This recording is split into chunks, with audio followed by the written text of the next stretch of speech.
This week, Basketball Ireland announced a partnership with Jigsaw, the youth mental health charity. A series of initiatives are planned over the coming year as part of the collaboration to help players, coaches, schools, clubs, and international sides. Sorcha Tiernan is a partnership ambassador. Sorcha, you're very welcome to the show. How are you getting on? Not too bad, Nate. Thanks for having me. So the season is planned to go ahead from October the 17th. I guess it's been one of the last sports to get up and running, basketball, because of the indoor nature. Yeah, definitely. We also usually don't start the season until the end of September anyway, so we're kind of about 2 weeks delayed, which isn't too bad. But yeah, we're very lucky to be able to train and stuff at the moment. There's a lot of teams in Dublin, a lot of our underage structure can't, and we're really excited to kind of get back going properly. I saw there was social media videos involving yourself during lockdown about how players can stay active and I guess stay sharp really from a basketball standpoint. What were you doing over the last few months if the indoor facilities weren't available? Well, I suppose I was lucky. I was actually in our gym. It's our team sponsor as well, the Leaks of Meaties, the day they closed. So they let me bring home some weights and some equipment. So I was doing workouts out the back, and we have a basket out the front. So myself and my brother, who also plays, were out there a lot, like practicing and stuff like that. So I was probably one of the luckier ones. I kind of had access to that kind of stuff. So just about, trying to do as much as you can with like limited availability. I've often thought that actually during lockdown, those people who had siblings or parents or sons or daughters of a decent Yeah. standard were probably fairly well able to keep on top of things. Yeah, it was great. Me and my brother Keane were out there more or less every day, like practicing and playing some 1v1 and stuff like that. So it was a nice way to kind of keep sharp. Did I see somewhere when you did an interview like of Q&As with Basketball Ireland that he was down as your most respected opponent or something like that? I don't know if I'd give him that, but he is a lot taller than me, and obviously he's a boy, so he's definitely a good opponent to have over lockdown. How competitive do those one-on-ones get? Oh, very competitive. My mom does get worried. She's working downstairs out of the playroom at the moment, and that has a clear view onto the court, or on, well, not the court, the front drive. So we kind of used to wait until she went for a walk so she couldn't see us starting to play again. And what is it up till? Like, do you have a time limit? Do you have a score limit? We usually went to 15, but we'd often play more than one game depending on who won the first game. I didn't really like to stop until I won at least one. So And who came out on top more often than not? I'd say it was pretty even. Um, yeah, I'd say pretty even. So it wasn't too bad. It's interesting, like even seeing people at the very top of the game in the NBA trying to use their own home courts over the course of lockdown. It's this, I guess it threw everybody completely out of their comfort zone for a while. Even the very top professional athletes in the United States were struggling. Some of them came back into the professional game a little bit rusty, that some people just hadn't done the work that other people had. Uh, like, has there been any word from your coaches? Has there been any instruction on how to get back to your best immediately once the season starts? Yeah, well, I suppose we've now been kind of doing our pre-season for 4 weeks. We were a little bit delayed with the Kildare lockdown. Mm. But it's just kind of the first couple of sessions were definitely very messy and very rusty, because even if you are doing like lots of practice and lots of 1v1, there's just no emulating the kind of 5v5 nature of basketball. So it definitely took us a while to kind of brush that rust off, but the last couple of weeks have been a lot better, and we've kind of been really going at it. How long does it take for you to build up that cohesion with your teammates, do you think? It definitely depends. Like, we have a couple of new players and stuff this year, so it is taking a while to kind of get used to what different people like to do and what spots people like to go to and stuff like that. But like at the end of the day, like, you do pick it up pretty quickly. We're playing a lot in training, so we're kind of getting used to, a different system and how everyone plays like that way. I've thought that way as well about when your team has been playing at national level at underage. So you go from 2017, the under 18s, that unbelievable success at European level. And then last year as well at under 20 level, coming third in the under 20s, getting promoted to Division A for the first time. Is that one of the benefits of that team, having a similar crop coming all the way up, that you're almost playing like a club team at times? Yeah, that definitely helped us a lot. And when our first under 16 year, we played a huge amount in practice. And I think even going into that Europeans, we were kind of ready to play with each other. And that's definitely a disadvantage to a lot of the Irish teams and a lot of the other teams, international teams we played. But we were all very close. We played together, like a core group of us, for a very long time. And that definitely helped us kind of, pick up stuff quickly and, play for each other as well. What happens next from that 2019 team? I guess getting promoted to Division A. How does Division A manifest itself for you and that age group? I'm talking about people who are obviously too old for under 20s over the next couple of years. Yeah, well, so now anyone who'd be too old for under 20s would now be trying to make a senior team. Mm. So their Europeans obviously got cancelled this summer, along with the under 20A Europeans. So it's actually going to be next year's under 20s that will get to play A. So there would have been 4 or 5 girls from our team in 2019 that would have hoped to play this summer in the A Europeans, but that's obviously been cancelled. So now it's a new group. But yeah, it's just you're moving on and you're going for a senior team then, and there's obviously a lot of very good older players as well. So it gets competitive and it gets tough.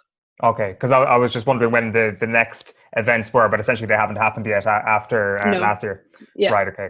How big an ambition, I'm not sure if this is something you've thought about, is it for you, is it for that group of players who came third last year to get the Ireland senior team to a Division A standard, to bring Ireland up to that level, and I guess stay there as well?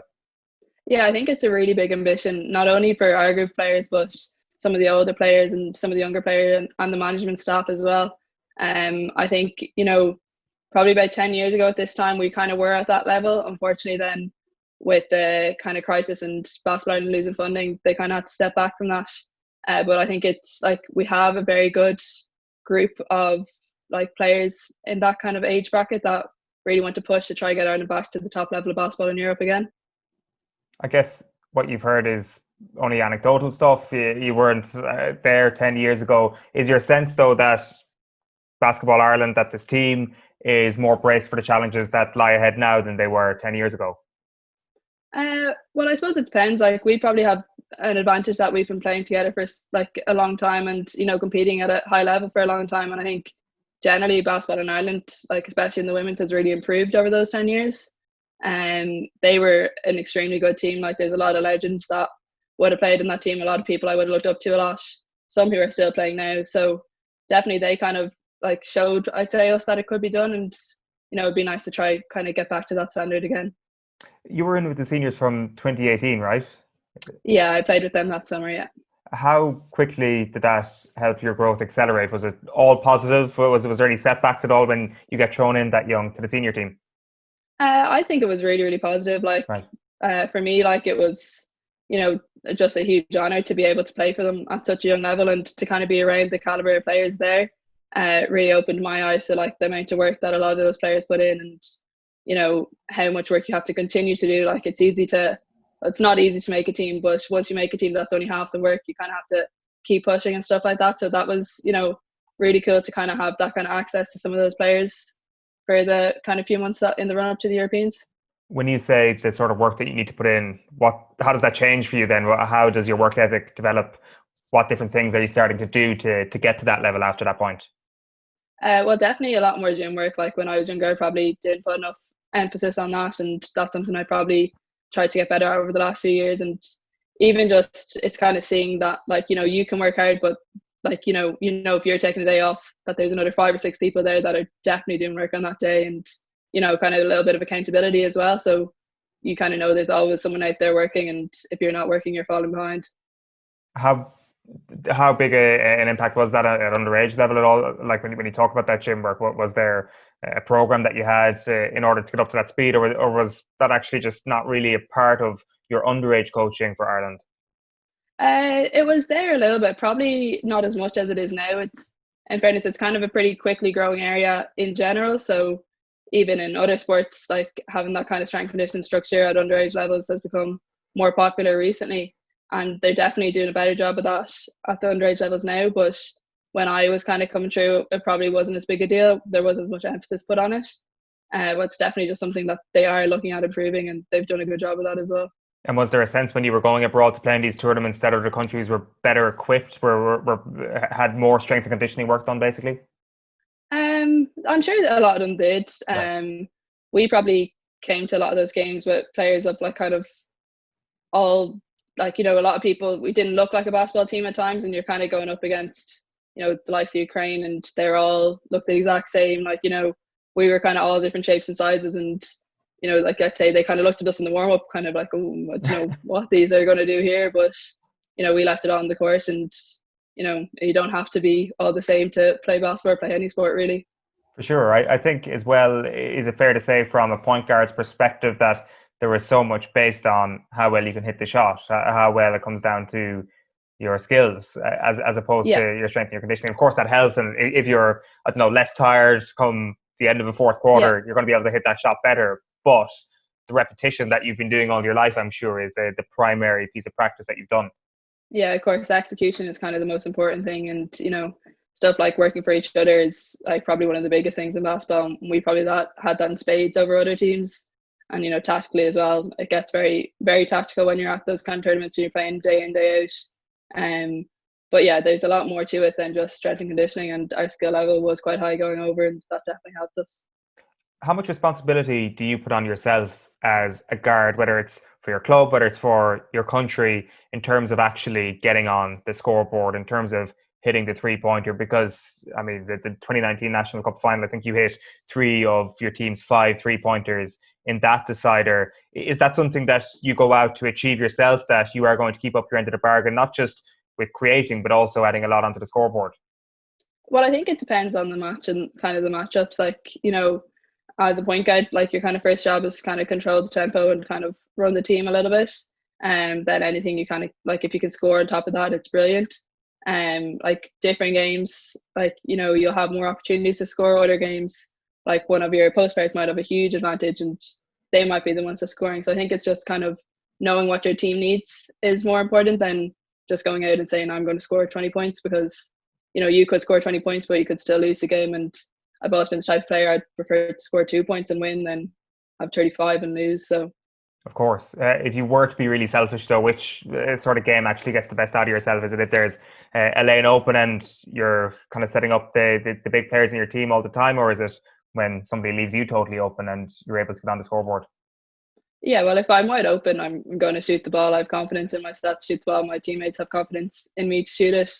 Um, But then if somebody's wide open under the basket and I have the ball at the 3-point line and we're both open, the shot under the basket is obviously a lot more high percentage and a better shot to get. So, how have you? I guess this is probably more of a question at club level at the moment with Liffey Celtics and all that. How have you adjusted from the role of young player and the star, this up and comer, this 3-time young player of the year, to being a leader in the team? Because I assume that that's a transition that started to happen over the last little while, that your unbelievable standards at national level will translate into a case where, right, this person is ready to be a leader in the team right now.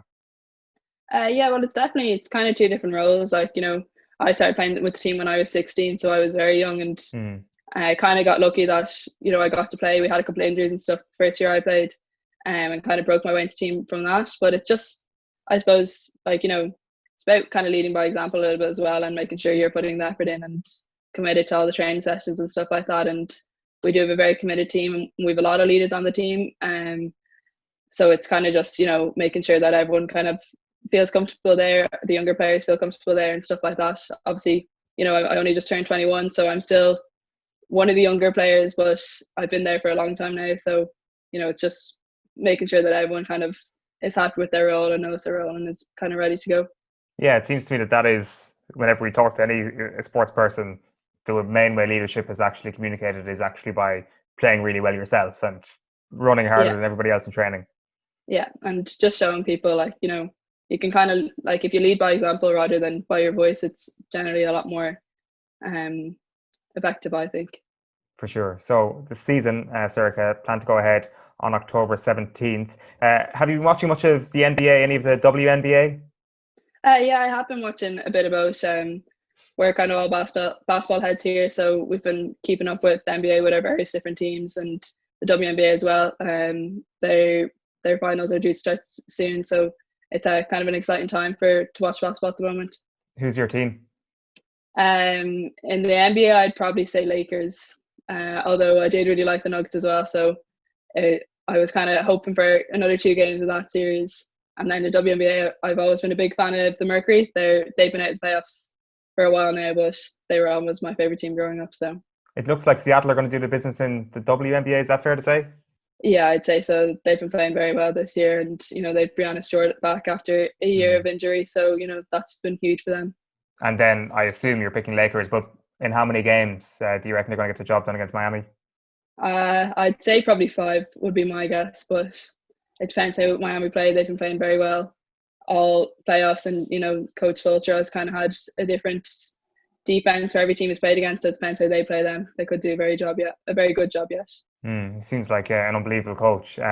Right, it's going to be excellent. Personally, I'm hoping for a Game 7 there at some point. I think we deserve it. As you say, the Nuggets series, if we got a Game 7 there, that would have been a brilliant thing. But unfortunately, we just had to get what we got. Right, this week, Basketball Ireland announced a partnership with Jigsaw, the youth mental health charity. A series of initiatives are planned over the coming year as part of the collaboration to help players, coaches, schools, clubs, and international sides. Sorcha Tiernan is a partnership ambassador. Thanks, Sorcha. Thank you.